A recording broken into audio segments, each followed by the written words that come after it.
Maybe you are an executive asked to sponsor a project, or maybe you are an operational manager being asked to advise at the start of a project. Are you a manager without any specific project management experience, and now you've been thrown into a trial by fire? Do you need to manage a project manager or team for the first time? I will share with you 3 of the top things that you should be aware of to get you started. We will look at the project charter. Why have one? Why is it important? And what should it include? We will examine the project scope and the critical elements to include. We will cover at a high level the business requirements and how they might differ over the course of your project.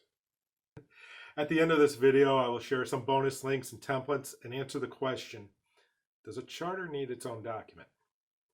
So stick around and let's get started.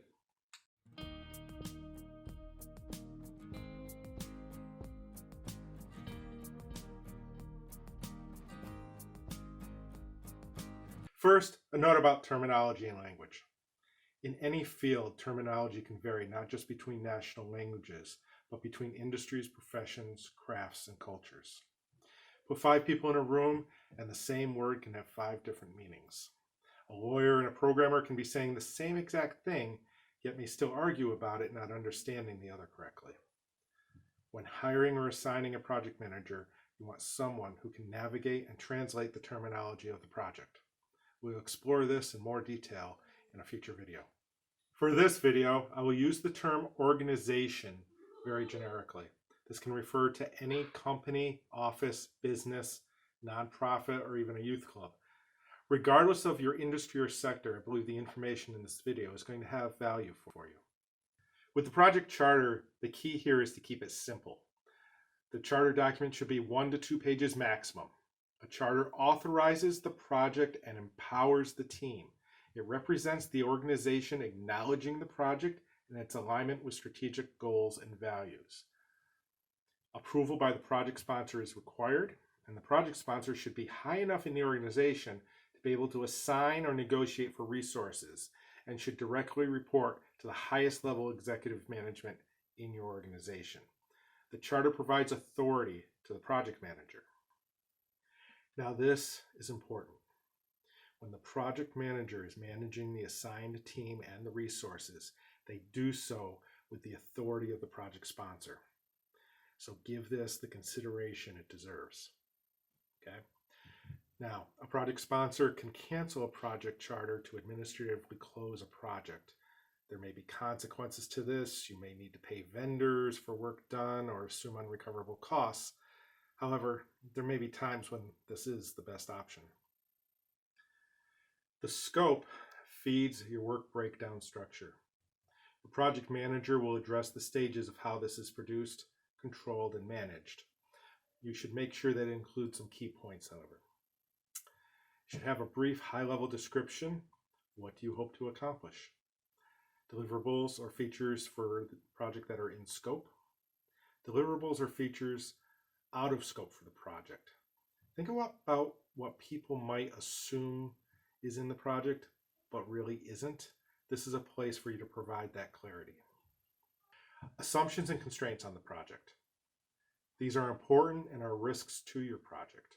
Identify the ones you know here early in the process.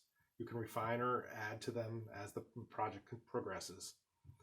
As I mentioned previously, just as important is what the scope does not include.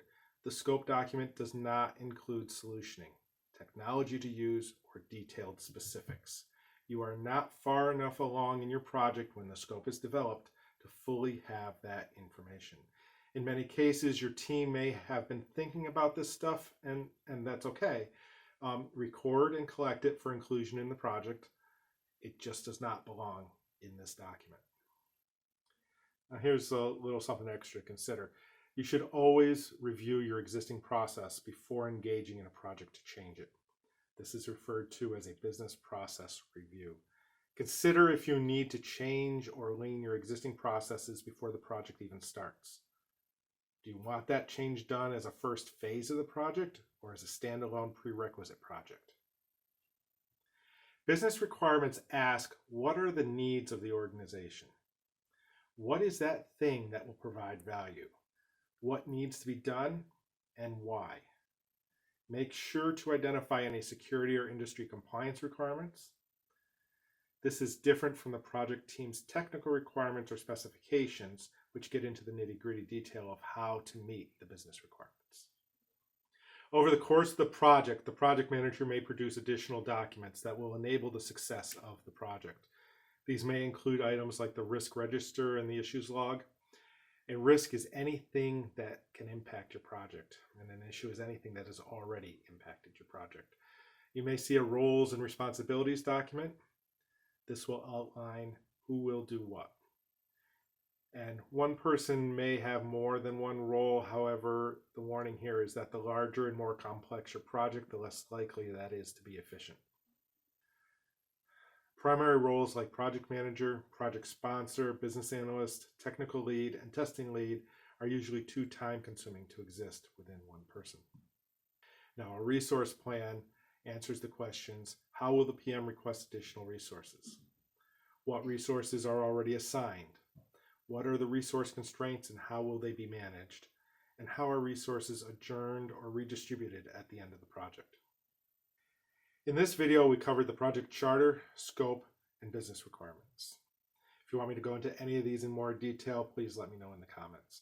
Make sure to subscribe and click on the notification icon to receive alerts when I post new content. And if you found any of this material useful, please consider clicking on the like button. If you'd like a charter or a scope template to get you started or to compare to your own, I have linked my templates in the description. Please remember that templates are just that. You may need to add or remove sections to fit your project, or the document names may be different. Sections may appear in different formats. Maybe in your organization, projects are authorized at corporate meetings, and the meeting minutes act as the authorization to perform the project and empower the project manager. In that case, a project charter still exists. It just may not take the form of a separate document.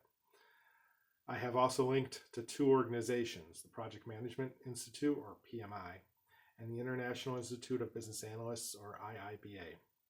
My PMP certification is from PMI. If your business is just getting started with project management or you have questions, these are great resources. They may even have a chapter operating in your area. Note that neither organization sponsors or endorses this video. The links are provided for informational purposes only.